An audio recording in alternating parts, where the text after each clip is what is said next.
I'm Krista, and I'm on a quest to check off 1,000 bucket list adventures. Today is bucket list item number 9, and honestly, I was so excited to get started that I completely forgot to film an introduction. Garner and I had spent the last few days battling a pretty nasty cold, so this was our first official day getting back out and having some fun in Moab. And what better way to kick things off than with a little adrenaline? Our adventure started right in the middle of town, but it didn't take long before we were leaving the pavement behind and heading out into the incredible red rock landscape that make this part of Utah so famous. And trust me, the excitement was only just beginning.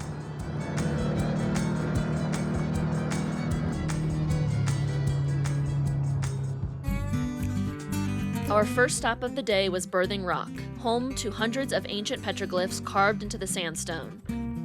Some of these images are believed to be more than 1,000 years old and represent several different cultures that once lived throughout the Canyonlands region. As we stood there studying the rock, it was incredible to think about how many generations had left their mark on this landscape long before any of us arrived.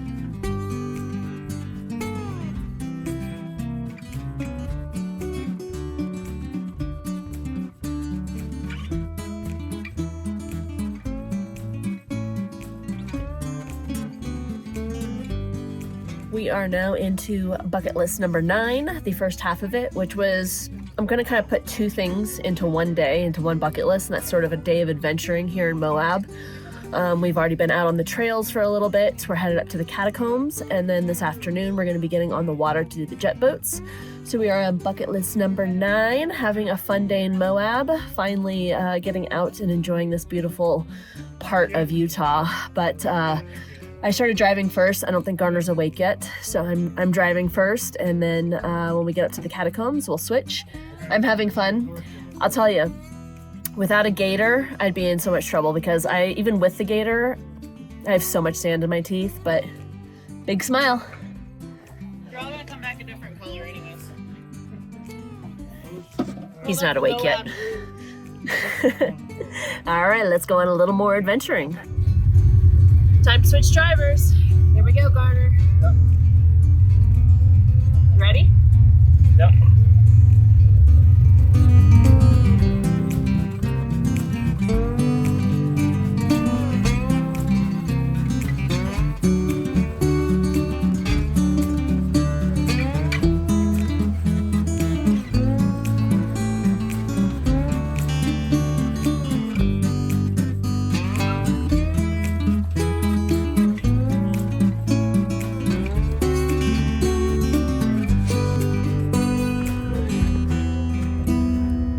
Welcome to the Catacombs.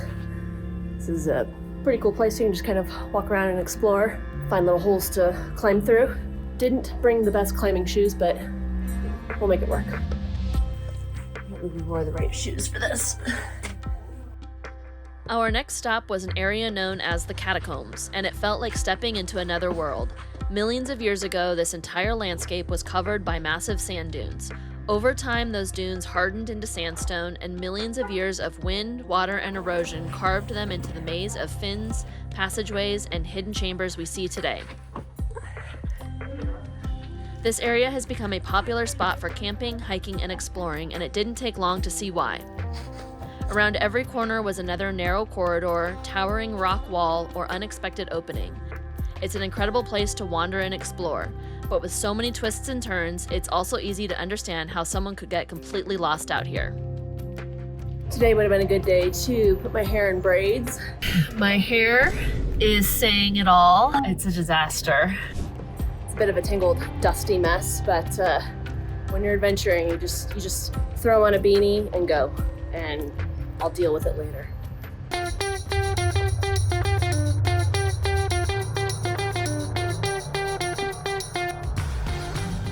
We had been weaving through this landscape all morning, and it never stopped feeling otherworldly.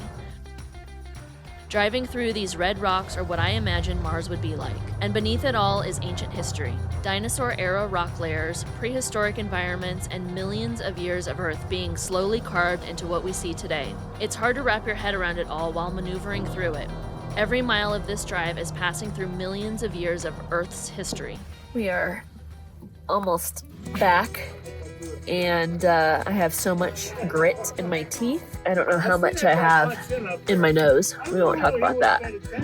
But growing up, we did camping. We went camping all the time with four-wheelers, and I loved that. But there was a whole group of us. We were all camping buddies, and we went out for the day, and we packed a lunch, and just went and spent the entire day out on the road, and I absolutely love that, and I miss that. So I sort of feel like today is a reminder of how much I love doing this, because I'm loving this. Other than the dirt up the nose and in the mouth. Whew. Oh, my camera's really dirty. Sorry about that.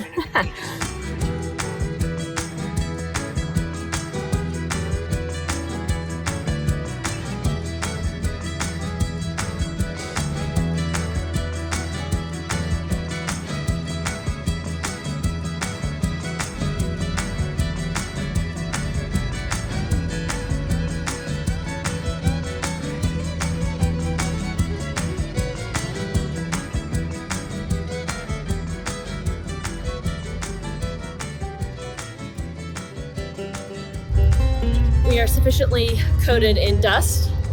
We have just a few minutes to grab a quick sandwich, and then we're walking right across the street from where the UTV place was, and gonna go wash off all this dust in the water. So the day of adventuring continues. One of our favorite parts of traveling is finding local places to eat, and this spot in Moab was absolutely fantastic.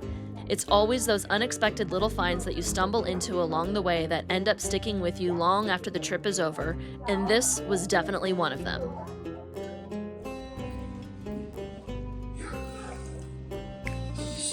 How's yours? Delicious. Yeah. After lunch, we walked right across the street to jump in vans and head out to the river. We got geared up for our jet boat ride, and as per usual, I really didn't know what I'd gotten us into. They handed us life vests and raincoats before we headed out, which felt pretty official.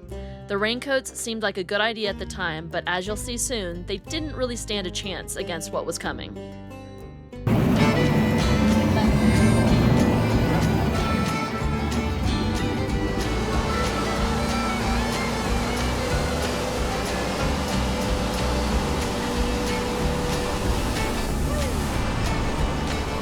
We spent the afternoon jet boating the Colorado River, full speed through canyon walls, open water, and some of the most insane scenery you can find around Moab.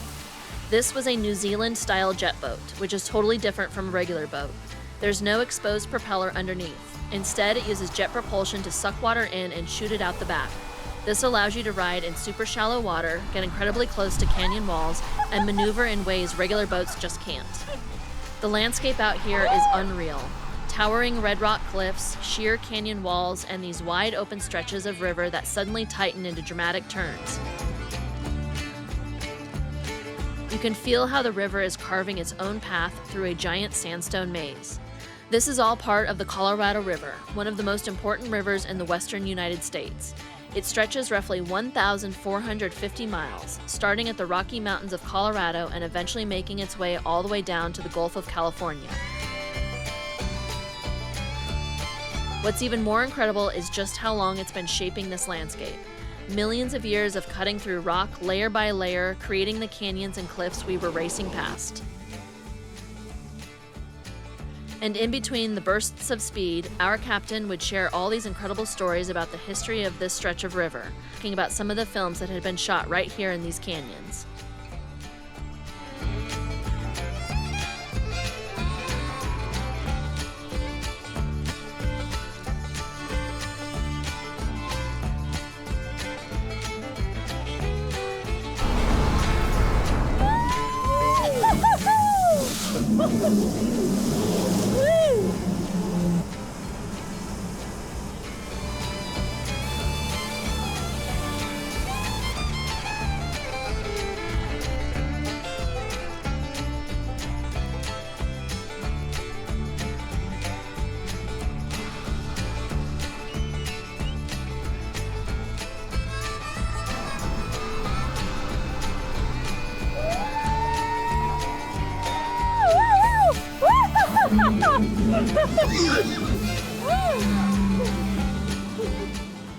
But then came the moment where things went from interesting to absolutely wild. Our captain turned around and asked if we wanted to try something called a duck dive.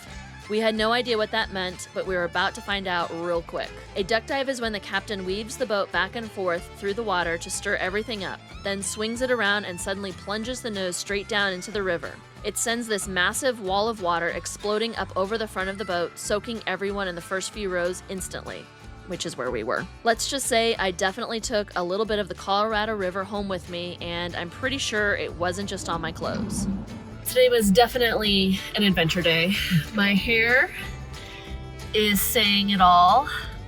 I think it's one giant dread right now. I don't know what's going on with it, but it's a disaster. It's never looked better. Oh, do I look pretty? Never looked better.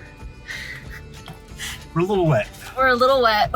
We got A little super dusty on the first adventure and super wet on the second adventure. But that was a fun day. So bucket list number 9, adventuring in Moab, checked off the list. And now we're gonna go back and I'm gonna attempt to wash my hair and get a brush through it. We'll see how well that goes. And get into some dry clothes because, Garner, are your pants wet? soaked all the way through. Underwear and all. Yeah, we got a little wet. But I can't wait to get back, smush the cat, and get in some dry clothes. Thank you, Moab. We love you.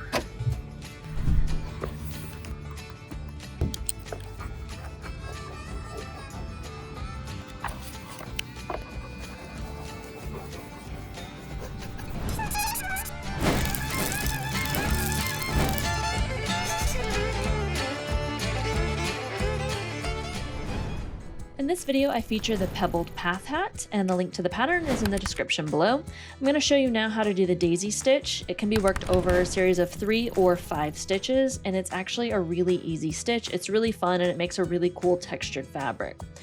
So you're going to be working that daisy stitch in this pattern over 3 stitches. So these are the next 3 stitches that are going to be worked. You're going to go into all 3 of those stitches as if you were going to knit 3 together. Wrap the yarn around and pull it through, but do not take those stitches off the left needle. Give yourself a little bit of slack by pulling that needle towards you. Wrap your yarn around your right needle and go back into those 3 stitches one more time, and then you can take them off. So you're kind of working a 3 together, but you're also increasing by 3. Then there's the knit stitch in between, and again, I'll show you that with the yarn in the right. Go into those next 3 stitches as if you're going to work a K3 tog. Wrap the yarn around, pull it through those 3, but do not take it off the left needle. Bring that needle up so you get a little bit of slack. Bring the yarn around the needle like a yarn over, and then back into those 3 stitches, just like that. And that creates that little daisy stitch. And that's all there is to it. That's the daisy stitch. I love it. It's a great stitch, and it looks way harder than it actually is. And once you kind of get going into the groove of it, it's quite fun. So there you go, daisy stitch on the pebbled path hat.